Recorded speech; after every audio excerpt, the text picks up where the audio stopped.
Hello, this is UCL Uncovering Politics, and this week we're looking at the power of the American presidency. With Donald Trump about to return to the White House, we ask what powers will he hold, what constraints will he face, and just what will he be able to do in office. Hello, my name is Alan Rennick, and welcome to UCL Uncovering Politics, the podcast of the School of Public Policy and Department of Political Science at University College London. Donald Trump will be inaugurated for his second presidential term on the 20th of January. Speculation is rife as to what agenda he will pursue. But equally important is the nature of the office he will occupy. What powers he will possess and what resources he will be able to utilize will shape the course his presidency will take. So too will the constraints that may limit his freedom of movement. Well, there is no greater expert on the US presidency than Andrew Rudalevige. Thomas Brackett Reed Professor of Government at Bowdoin College in Maine and Honorary Professor here at UCL in the UCL Centre on US Politics. Andy is author or editor of 8 books on the American presidency, most recently By Executive Order, Bureaucratic Management and the Limits of Presidential Power, published by Princeton University Press in 2021. Through detailed research across decades of history, he finds that patterns of power within the executive branch are often more complex than a single-minded focus on the person of the president might suggest. Understanding the presidency properly, he argues, requires us to get to grips with these wider dynamics. And I'm delighted to say that Andy joins me now to discuss the nature of the presidency, the implications for what we should expect for a second Trump term. Andy, welcome to UCL Uncovering Politics. It's great to have you on the podcast. And let's start, if we may, with quite a broad question just to get ourselves going. How would you say we should understand the nature of the American presidency and the bases of presidential power? Yeah, well, thank you for having me. It's great to be even virtually back at UCL for the moment. I think if you're thinking about the presidency, there are sort of two things, almost contradictory things you have to keep in mind at once. One is that in the Constitution, the presidency is a relatively weak office. And secondly, that in practice, it's a very strong office. And part of that is through the activity of presidents trying to expand their authority to sort of push the boundaries of the text of the Constitution. And the other side is Congress and other political actors, for reasons both good and bad, allowing them to do that. And in some cases, in fact, delegating authority that is theirs, for example, delegated to Congress directly in the Constitution, but then redelegated to the president over time. Again, either for reasons of practical functioning of a government that's quite different than it was anticipated to be back in the 1780s, or for bad reasons, i.e. blame avoidance, trying to pass the buck along to a different actor. And so, all of that is kind of wrapped up in the broad trajectory of the presidency. H.L. Mencken, the American journalist, once said that no person would want to be president under the Constitution, and yet lots of people want to be president. And so I think that's the sort of paradox that we start with. The presidency is a powerful office, obviously. It wasn't necessarily intended to be that way. So do you want to just say a little bit more about the presidency in the Constitution? What exactly is in there, and why has it been felt necessary to expand the office subsequently? I think the interesting thing about Article 2 of the Constitution, first of all, is it is Article 2. Article 1 is Congress. A lot of detail is given in the Constitution to congressional powers and limits. It was expected that Congress would be the main driver of American policymaking. And the president's job is, as the title suggests, to preside, to execute the law, not necessarily to make it, and certainly not to exercise a great deal of independent authority. The Congress is given the power to get rid of the president, to impeach and remove him, someday her, from office. In fact, the president has no such authority over Congress. So just that hierarchical relationship alone gives you a sense of the framers' state of mind. A lot of Article 2 is about the Electoral College, because they were trying to explain how exactly this weird device was going to select presidents. And then you have a handful of enumerated authorities, which I always make my students try to remember. They range, of course, from being commander-in-chief of the armed services down to the ability to require your department heads to give you opinions in writing, which doesn't seem like a very excessive authority for the head of the executive branch. It does flow from a ambiguous grant of power in the very first sentence of Article 2. The executive power is vested in a president. And so that lays open two things. One, a president, which was controversial at the time. To have a single head of the executive branch was thought to perhaps be a recipe for the return to monarchy that, of course, the American Revolution had sought to escape. And secondly, the executive power is not defined. And so, an imaginative president, and we've had a few, can sort of point to that clause as delegating a whole lot of power that perhaps the framers didn't intend. If you actually look to the debates over the ratification of the Constitution, executive power is generally sort of downplayed. But as soon as we get into actual presidenting, if that's a verb, it's something that the uh, presidents and their staff quickly seized on as a way of sort of expanding authority. And so, again, the text of the Constitution lays out some pretty limited powers.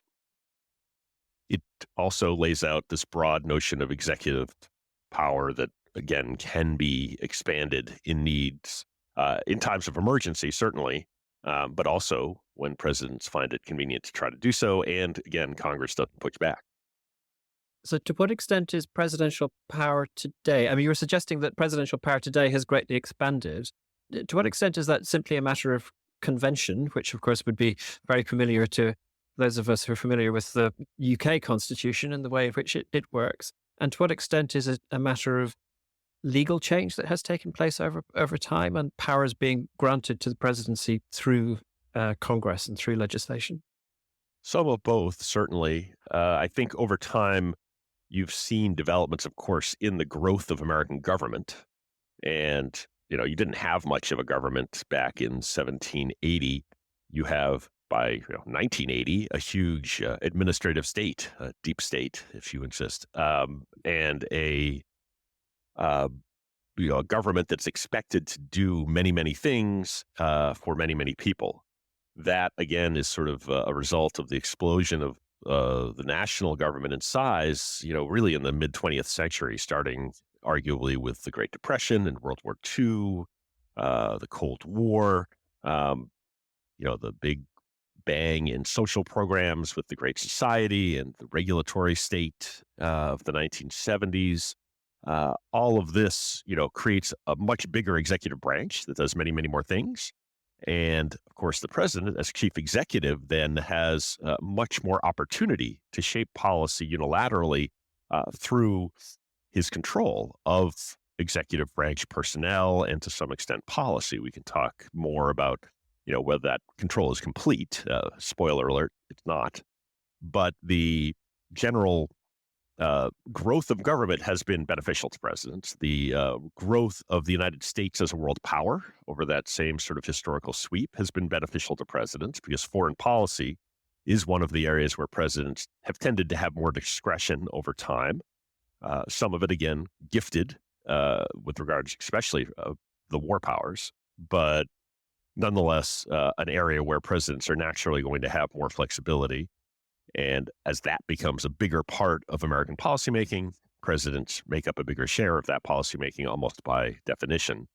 Uh, but you also have, the growth of a White House staff who have, going from basically no immediate support for presidents and their actions to now, depending how you count, 500 to 1,500 people within the immediate orbit of the president. So sort of counter bureaucracy that can be used to the president's advantage in controlling policy. You've got, the growth over time of unilateral action, which again flows in part from the aggregation of law and of bureaucracy. And you've got a much more public presidency. Right. And part of that hasn't been empowered by technology, but the thought that the president would be the so-called tribune of the people goes back to Andrew Jackson. Right. So that's back in the 1830s. The idea that the president, as the only person in American government who's elected, by the nation, albeit indirectly, should have some standing as a result. And this was a big argument in the 1830s. Does popular election give you powers that are not in the constitutions? Our version of the Whig Party said absolutely not. But I think over time, this notion of a public presidency has won out. And so people turn to the president for rhetorical, even moral leadership in a way that, again, wasn't necessarily anticipated. And that, too, gives them some authority, some ability to mobilize public opinion on behalf of their initiatives. And that, too, is important to being able to be a leader in the contemporary world, certainly. Uh, Again, all of these are sort of natural developments in a certain way. You can't imagine today's presidency without media, modern media. But certainly even, if we go back to radio, right? This is when presidents are able suddenly to talk to the people directly in an unmediated way. And And this that is really Roosevelt's matters. fireside chats in the 1930s. Yeah. So you've got the sequence of presidents. Roosevelt, right, is a master of radio. Uh, Yeah. in an age where there's not a lot of entertainment if you're out on the prairie, right? So he's got a Yeah. sort of captive audience. Of course, we have television developing in the 1950s and 60s. John F. Kennedy is sort of the exemplar of somebody who captures that medium. You have Ronald Reagan, who's really good at the TV set piece a little bit later as we get into, network broadcasting. And we then sort of veer into cable news, cable television, of course, now social media and the internet. And so to the extent now that a president or even an incoming president can make news simply by firing off a few hundred characters in all caps, does suggest, this direct relationship that, I don't know, President Jefferson would have been very excited about, perhaps, something he didn't have. So all of this, again, is more developed, but we can talk also about delegation in certain areas where Congress has sort of shunted duties onto the presidency, again, for good reasons and bad. And I was going to ask if this is a kind of linear process of development, or if we see kind of ebbs and flows in the degree of presidential power. And I guess a lot of the story that you've just told sounds like one of linear development, and gradually things ratchet up and ratchet up. And once they're there, it's difficult to get rid of them, but then more things add on. But then on the other hand, just when I was listening to you on the nature of the media, I mean, there's been a lot of concern in recent years, at least here in the UK, that because as the media get kind of more diffuse and you no longer have Roosevelt able to speak to through the one mouthpiece to the whole nation, that actually the ability of people in power to convey a kind of core message becomes diluted. So what's the overall picture there, Mm. particularly the media, but also across those other areas in terms of the pattern of change over time? It's a great question. And I think it's one that's argued about really in the study of the presidency as well. I think it's hard to deny a broad trend towards increased presidential power within the idea of the separation of powers in the national government. The president, has often been said as imperial. We could think about imperial both in terms of absolute authority, an emperor like, but also empire in the sense of transcending boundaries, right? Going across previous boundaries and sort of expanding your zone of autonomy. And I think presidents could be seen as imperial in that way, too. Um, yeah, there are definitely periods where Congress has pushed back, right? Where there's been a sort of decision by the other parts of government that the presidency has pushed too far and needs to be reined in. We see that, for example, after the Civil War, Abraham Lincoln is extremely aggressive in using executive authority. Indeed, sort of acts first and asks permission later at the beginning of the war, acts in ways that are pretty explicitly illegal, and then calls Congress into session to say, yeah, I did all this. Is it okay? And he is forgiven. Um, but his successors during Reconstruction, even into the early 20th century, right, have a lot less room to work with. They're not Lincoln, and there's no Civil War, and a lot of the country wants to sort of get back to normality, which unfortunately for Black Americans means Jim Crow and a lot of developments that are not so wonderful in historical terms. But in terms of the balance of power, you have this sort of era where presidents are generally seen as relatively weak uh, vis-a-vis Congress. You then, I think, really again, starting perhaps in the 1920s and 30s, especially with Franklin Roosevelt, that's again sort of re-ratcheting up of power. But then with the Vietnam War and with Watergate, you see a big uh, pushback from legislators. This is when you see the War Powers Resolution and the Intelligence Oversight Act and the Congressional Budget Act and the Impoundment Control Act and the Ethics in Government Act and a whole range of statutes that are designed to kind of deal Congress back into these pretty important areas of decision making. And, that lasts for a bit. And then presidents keep pushing. Congress kind of decides that it doesn't want to actually take responsibility for some of these decisions, uh, including even the budget in some cases. And, we see, I think, a kind of a degradation uh, of that resurgence regime of laws and customs that had been sort of reimposed. One of those, interestingly, right, the independence of the Justice Department after it had been perceived to be politicized by Richard Nixon, but even by his predecessors. Now we're seeing that norm, right, very much under fire again. And so I think we are, in a way, cycling back to the questions that faced Congress during Watergate. Uh, we'll see how they respond this time around. In terms of the media, it's a great question because, on the one hand, it's true. Presidents find it very hard to broadcast these days, right? If you were, I don't know, even Gerald Ford, right? And you decided you were going to give a speech to the nation. There were effectively 3 stations that were broadcasting nationally, and you knew you were going to be on all of them. And therefore, if somebody was watching TV, they were watching you.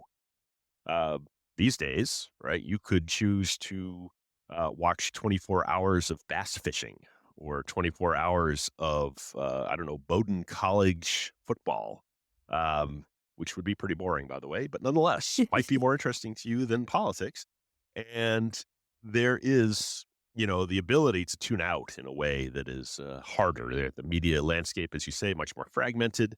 Um, and you do have, sort of networks that have been built up to cater to its fans. Actually, the sports analogy is not a bad one, right? If you want to watch the Boston Red Sox all the time, you're a fan of them, that's possible. But if you're a fan of, Donald Trump or a fan of hating Donald Trump, you can also watch television 24 hours a day that will cater to your desires.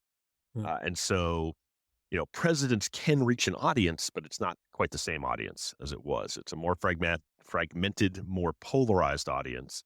And so presidents are able to rally their base in important ways that perhaps was not as easy before. They can target their messages in ways that will speak really only to their base. But, I think when it comes to trying to assert national leadership and find common ground, that has become harder. It helps when there's a president who's good at it. I'm not sure the last couple have been, but then there are times, of course, I'm thinking maybe of the immediate aftermath of the September 11th attacks in 2001, where you see, everybody again is suddenly on the same page. But even that, was temporary and became fragmented again. Different people even assigning sort of different meanings to the attacks. And this is what you see, of course, in the 2024 campaign, almost alternate realities being played out depending on what media channel you're on. And therefore, the battle becomes not one of sort of unifying, not one of really of grabbing the median voter, but one of trying to get out as many of your supporters as you can to the polls. Different kind of political motivation that perhaps is partly driven by this media landscape. Hmm. So we've talked there very interestingly about the role of the media and the crucial role of the Congress. I mean, the early part of that answer really highlighted the importance of Congress in determining the extent of presidential power. A lot of your work, though, has focused on the relations within the executive branch itself. Shall we focus in on that a bit more now? Maybe we should first just clarify what actually is the executive branch. What do we mean by this thing? Whom are we including? What are we describing here? Well, already we have to go back to Congress because Congress creates the executive branch, in fact. There's nothing in the Constitution that specifies what is going to be part of the executive. I mentioned in passing this reference to department heads. So clearly, departments were contemplated. and some kind of hierarchical relationship between the president and those departments was contemplated. But beyond that, really not much. And so over time, Congress has created a whole array of agencies that are structured in different ways. The most famous, of course, are the cabinet departments. And those are, led by a secretary and a deputy secretary and a whole hierarchy there. And those departments are 15 now, were created again over time as there seemed to be a need for them, right? The Department of Energy comes much after the Department of Agriculture, for example. And are these But just you also created have by the president, or none of does them are created Congress? by the president. No, these are created in statute. Uh-huh. They're given duties in statute by Congress, and they are funded in statute by Congress. So the president's authority here is to appoint people to those departments. At the upper levels of the department, that appointment comes with Senate confirmation requirements. But at the lower levels, those people, especially in sort of middle management, as it were, might be political appointments that don't require Senate confirmation. And then, of course, you have a large civil service, and that civil service is only 140-ish years old, right? It's created in the 1880s, basically. Before that, presidents de facto appointed everybody in the government, the so-called patronage system, the spoils system. And that proved to be corrupt and ineffective and inefficient. And Mm. so by the time we get to the 1880s, as government is beginning to grow and be more important in people's lives, there's a desire to have people in government who actually know what they're doing, who have some expertise. And that sort of becomes the norm. You have people who are protected in their jobs because they are, at least reportedly, nonpartisan. They are expert in some subject matter, and they are in the Environmental Protection Administration, or they're in the State Department, or they're in the Commerce Department, right, doing a job related to the function of that department. But they don't make decisions, on a political basis about how policy should be. They carry out, in theory at least, the political and policy directions that are determined by their higher ups. And so there are about, you know, well, we can break it down. There are about 2.5 million people who work for the federal government. That number has not grown very much over time. In fact, it's come down somewhat over the last number of years. About 1 million of those people are in uniform, right? They're in the armed services. Another maybe 700,000 are in the postal service, right? Working in the very local level, delivering the mail and so forth. And so really we're talking 1 million to 1.4 million people who are, sort of in the government as we tend to think of it. Um, and these are the folks that the president at least has some nominal hierarchical control over. But again, one thing that Congress has done is to create independent agencies over time. These are often regulatory commissions. They're multi-member bodies like the Federal Trade Commission or the Securities and Exchange Commission, and they're created, in order to have some kind of protection for expertise. Right? Their personnel, unlike people in a cabinet department, are often given a term, a fixed term, and protections against being fired except for cause. Obviously, you could be fired if you did something particularly bad as chair of the SEC, but in principle, you cannot be fired. The Federal Reserve Board is probably the most prominent example. There, you're appointing people to 14-year terms, right? So they're going over a series of administrations. The chair has a 4-year term, and that, of course, can turn over. But the chair is also not supposed to be removed from office except for good cause. So there are protections built in to the ways in which Congress wants to insulate agencies from presidential control. And there's a lot of variation on this point. What we've seen in recent years is sort of an appeal to a theory of a unitary executive, going back to that one sentence in the Constitution that says the executive power is vested in a president. And the idea being that if that's true, then everybody in the executive branch has to effectively be an extension of the president. And therefore, it's illegitimate, even unconstitutional, for Congress to create any kind of barrier between personnel in the executive branch and the president. That has not been how the court has seen it over time. but it is something I think we'll see tested again in the near future.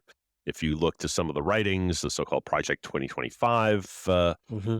tome that was associated with the last campaign, disavowed at the time by Mr. Trump, but now readopted pretty clearly by President-elect Trump. Uh, we're going to see, I think, some testing of those boundaries where, can the president fire people without cause, from the executive uh, independent agencies? And can you, again, sort of take control of the uh, FBI, say? The FBI was an agency where the administrator, the director of the FBI, was given a 10-year term, and this is sort of in the aftermath of Watergate, where you had J. Edgar Hoover as head of the FBI for decades and decades, a sort of dangerous independent force. If you wanted a deep state, he was sort of the personification, but had obviously his own agenda.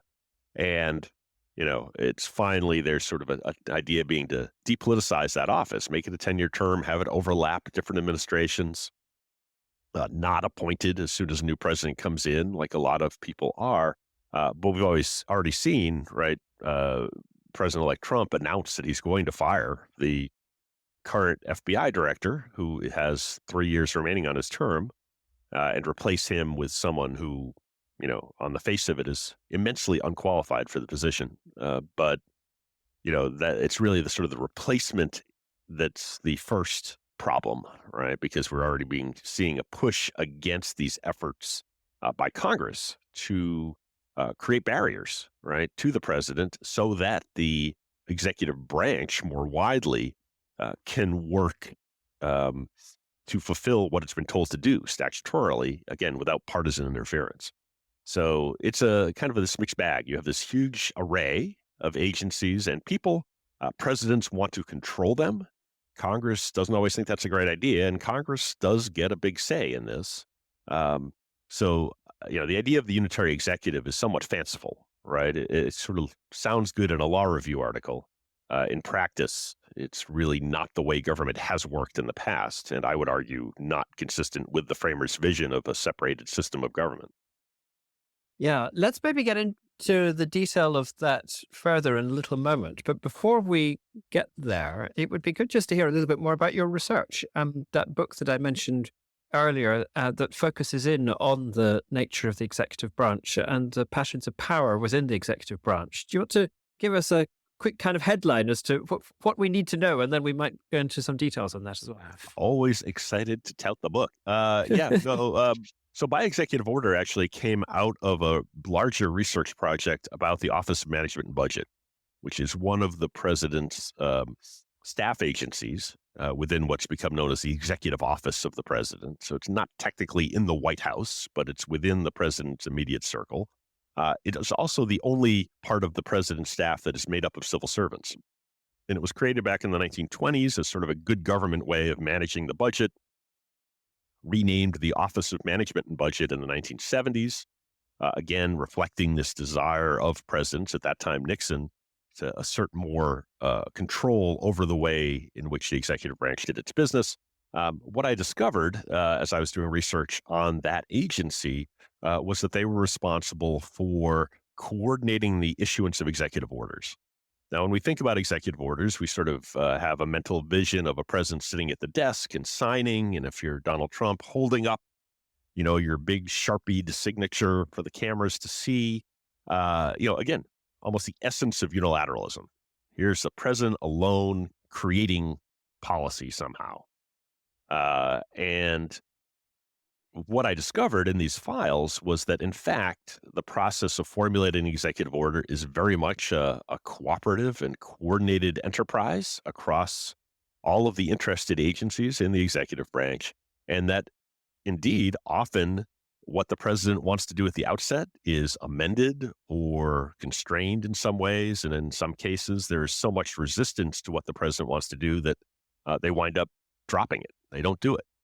And you'll find, in the book, I have an example of a Carter, memo saying, issue an order, make it strict.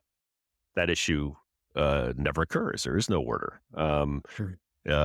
There's another memo, I think, also from the Carter administration.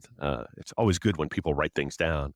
The uh, So much pushback against something that Carter had even promised he would do in the 1976 campaign with regards to opening up uh, the books of government, transparency, good government kind of measure. And there was so much pushback over how this could possibly be implemented in practice that the president, again, sort of folds, gives up, and the memo back to the White House after this is announced is simply one word: hooray. Right? There is a real, sense, in all of this that presidents are well served, right, by the process of effectively peer review of their executive order ideas. Often these order ideas come from someone other than the president, almost always, in fact, from somebody other than the president, sometimes in the White House. But often, about 60% of orders, as I discovered, are created out in the wider executive branch. Agency has an idea for something and they kind of sell it and get it reviewed by other agencies that might be interested. It gets improved, we hope, ultimately issued, but again, sometimes not issued. And again, even some presidential priorities don't get issued because they prove to be unworkable.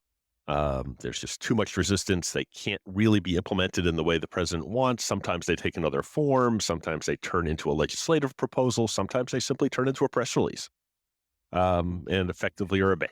So there is a wide array of things. But what I found was, again, even in things that are thought to be unilateral, there's a whole lot of multilateral work going on. And a lot of that is attributable to effectively the independent standing of much of the executive branch.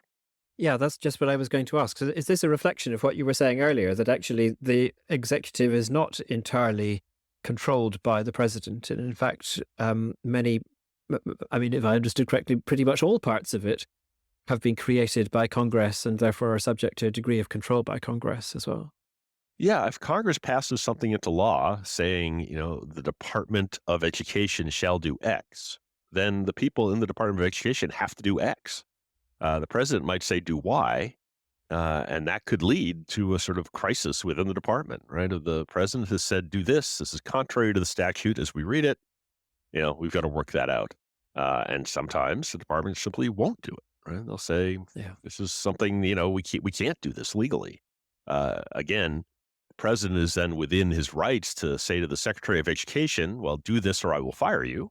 Um, Maybe they fire them, right? Sometimes you'll see turnover on the basis of these, but most often this is below the surface. It's sort of pushback, sort of reminding you, well, no, we actually have to do these things. We can't do what you want to do.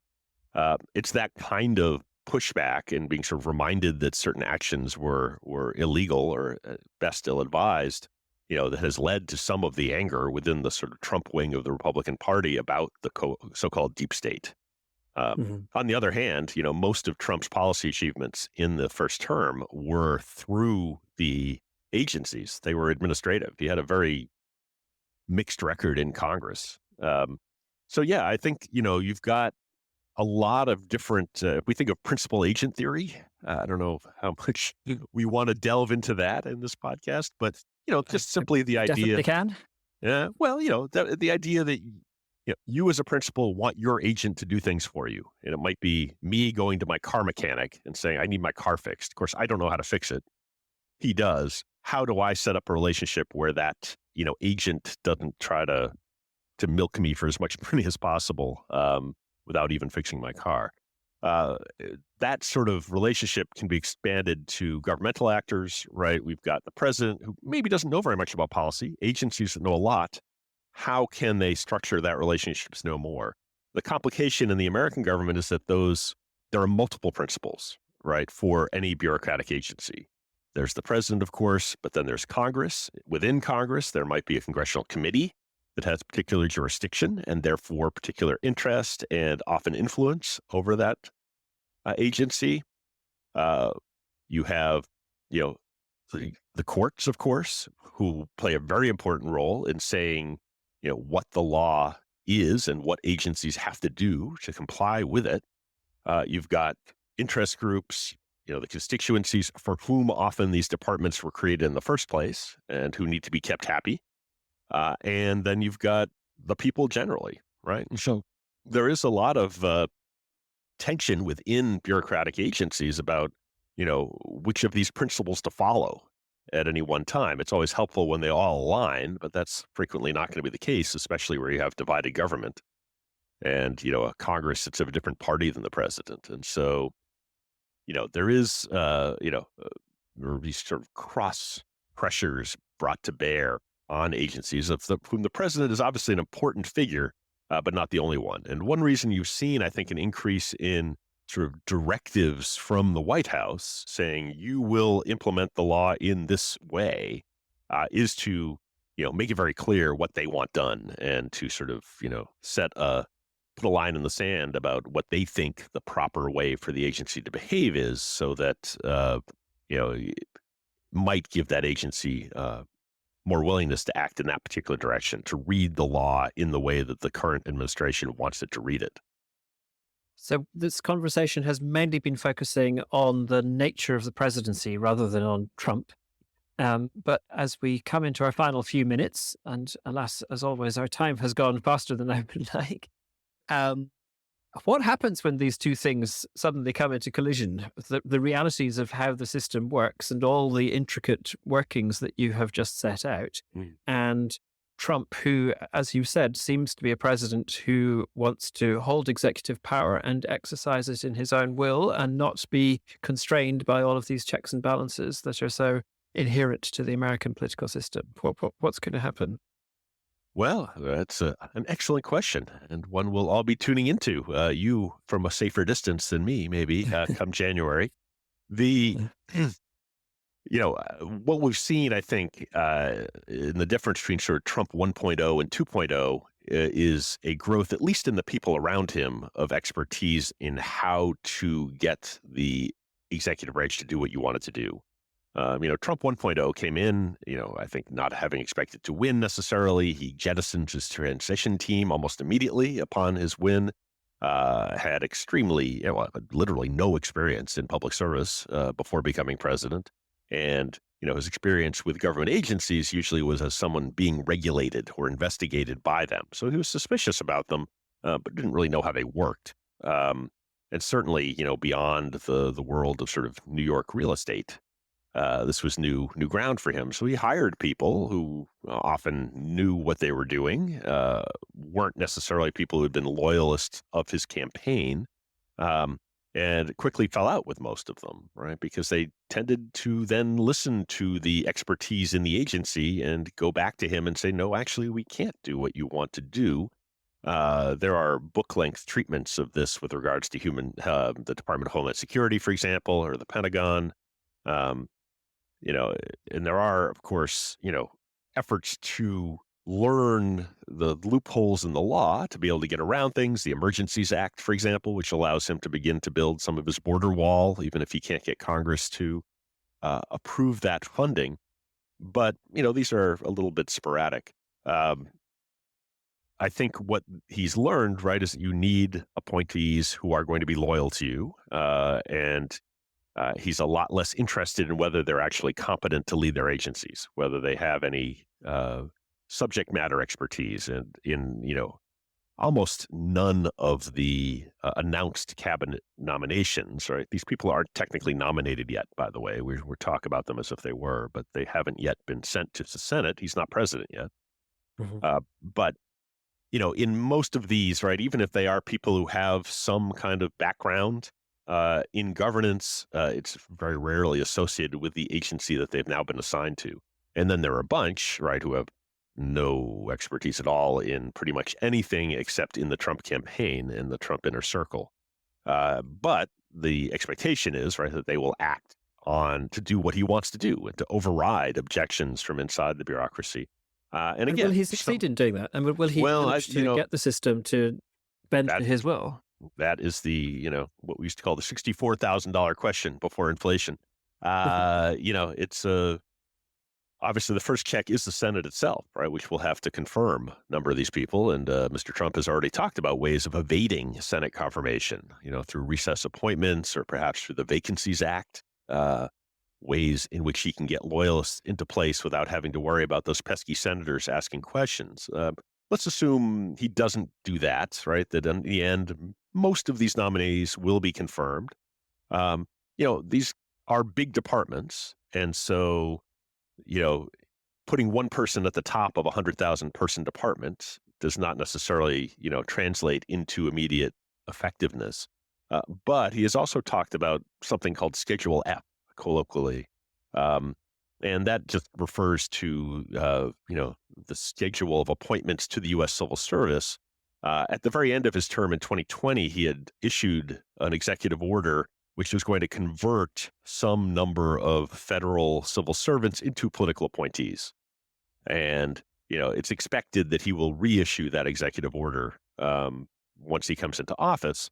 Again, how many people that will affect, but plausible estimates have it in the 50,000 person range. So suddenly you've got a whole range of folks who are in, they're technically policy-making positions, though again, they are normally following the lead of political appointees in that department or agency.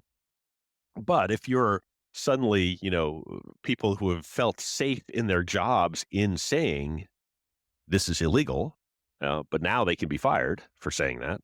You wonder if you're going to get the same quality of advice, and you wonder if you'll have the same pushback that you had before. The next step, of course, would be the courts, right? The courts may say, well, actually, you've invented a new law here. Of course, the courts have said this to Joe Biden multiple times about his efforts in whether it's vaccinations or trying to forgive student loans, for example. And they said this to Donald Trump now and again too in his first term. But again, we've had over the last 4 years, Donald Trump has had extreme success in the courts, including and this very generous, ahistorical in my view, decision reached last summer, July of 2024, where the Supreme Court said, well, no, you cannot be held criminally liable for anything you do that's vaguely related to your official duties in office. Mm. So you could see, right, I think under this ruling, the Secretary of Homeland Security does something basically illegal. And, Mr. Trump says, well, don't worry about it. I'll pardon you. Um, then that kind of thing could no longer be investigated even. I mean, theoretically, it could still be an impeachable offense, but not a criminal offense. So there are, I think some reasons to believe that he will be more successful in this term. I think he'll be coming into office with a lot better thought out administrative agenda. Again, maybe not thought out by him per se, but by the folks that he's bringing back into office. Russ Vought, for example, at the Office of Management and Budget, who was an author of a key chapter of the Project 2025 book. He, he's a smart guy. He sort of has a sense of how the bureaucracy works. He was in OMB for 4 years in the first term. Um, and I think, you have a sort of a phone book full of appointees that Trump can now call on. You've got, a stack of executive directives that can be issued quite quickly. And a lot, we sort of come full circle. A lot of discretion is vested in the American presidency, right? What kind of drugs can be used in hospitals or by doctors or sent by mail, right? If you wanted to continue to curtail reproductive rights, for example, right, you could have the FDA roll back approvals of, the medications that are used to induce abortion. You could have strong enforcement of laws dating back in some cases to the 19th century of, laws that make it illegal to distribute by mail things that will cause abortion. Um, he's talking about using a 1790s Act, the Alien Enemies Act, right, as a tool to help with deportation without any kind of sort of criminal due process. So, I mean, again, these sort of laws get written, they aggregate, they sit around for a while.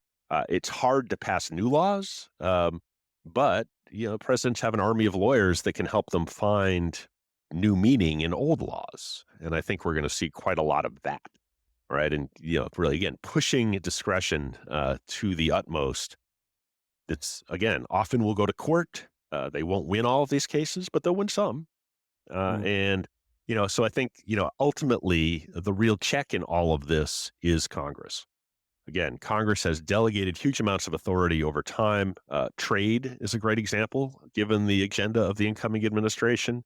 The power over international commerce is vested directly in Congress. Over time, Congress has given the president powers to set tariffs and to decide if emergencies exist that require, economic interventions using tariffs or other devices, sanctions and the like. That power is congressional, but given to the president. Will Congress take it back if Mr. Trump abuses it in their view? I honestly don't know. It'll be tricky because, to change a law, you need to pass another law, and that will require probably overriding a presidential veto. And now we come back to questions of polarization and party loyalty and, the difficulty in mustering a 2/3 majority in Congress to do anything, right? It might be hard to find 2/3 of Congress to pass a resolution saying Mother's Day is a nice thing at the moment. So, again, a lot of this is going to be playing out in practice, but there are reasons to think he will be more effective in the second term than the first in this regard. And presumably, finally,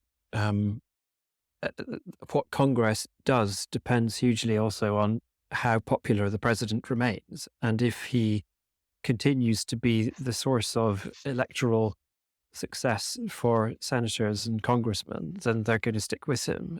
Whereas if he becomes very unpopular for whatever reason, then potentially there is scope for them to move against him. But until that happens, sounds like he's pretty all powerful. Well, not all powerful. Remember, he hasn't been that successful in getting people elected on the whole.